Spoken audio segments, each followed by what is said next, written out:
আমি আপনাদের সকলের অনুমতি নিয়ে একটু বসে কথা বলতে চাই, কিছু মনে না করেন। বিসমিল্লাহির রহমানির রহিম।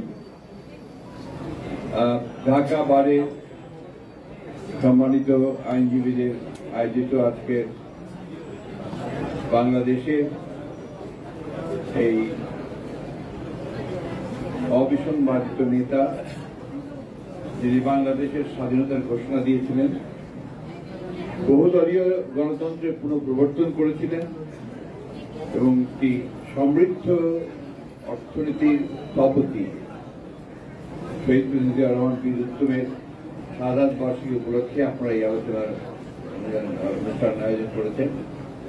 সেই আলোচনা অনুষ্ঠানে নিশ্চয়ই কেউ সভাপতি আছেন, আমাকে জানি নাকি তালুকদার সাহেব, মাসুদ তালুকদার সাহেব, এবং এখানে উপস্থিত আছেন আমাদের বিজ্ঞ অভিজ্ঞ আইনজীবী বৃন্দ। আমি সকলের নাম বলতে গেলে অনেক সময় লেগে যাবে, সেই জন্য সময় বলতে চাই না, নাম বলতে চাই না সবার। এবং আপনার প্রিয় ভাই আসসালাম আলাইকুম।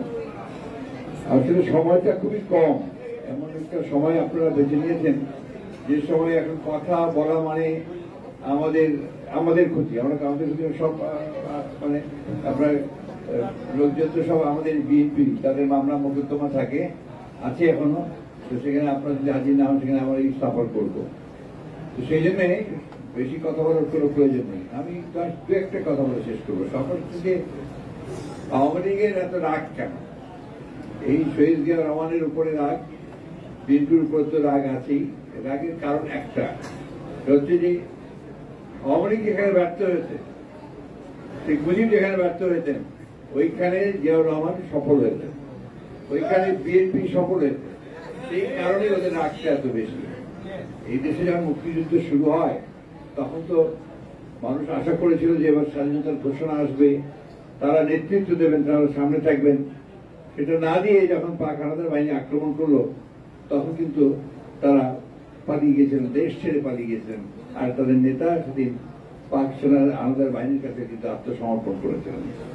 সেইখানে এই জিয়াউর রহমান ওই 26শে মার্চ কালুরঘাট পেতার কেন্দ্র থেকে রিভল্ট বলে তিনি স্বাধীনতার ঘোষণা দিয়েছিলেন। এটা তাদের একটা গাত্রদায়ের কারণ, এটা তারা মানতে চায় না। এটা তিনি ঘোষণা পাঠ করেছিলেন। পাঠ তার ঘোষণা তো এক জিনিস নয়।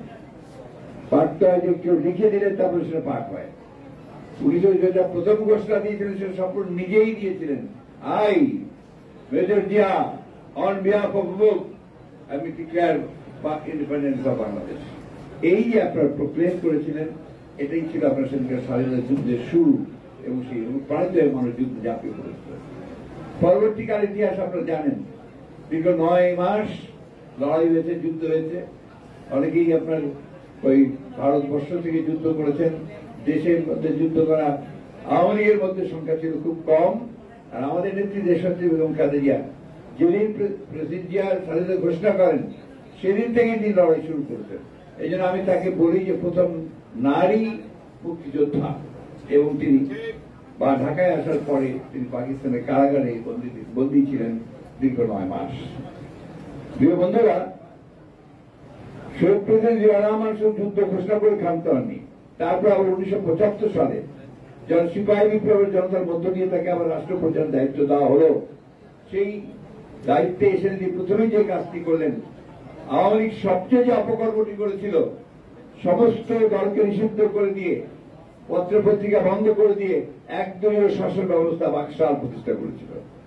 তিনি সেটাকে বাতিল করে দিয়ে তিনি বহুদলীয় গণতন্ত্রের নতুন করে প্রবর্তন করলেন। গণতন্ত্রের নতুন জন্ম হলো। ওই জন্য আমরা বলি পুনর্জন্ম।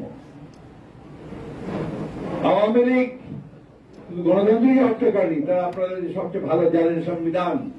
এই সংবিধানকে তারাই প্রথম কাটাছেঁড়া করে একে নষ্ট করতে শুরু করেছে।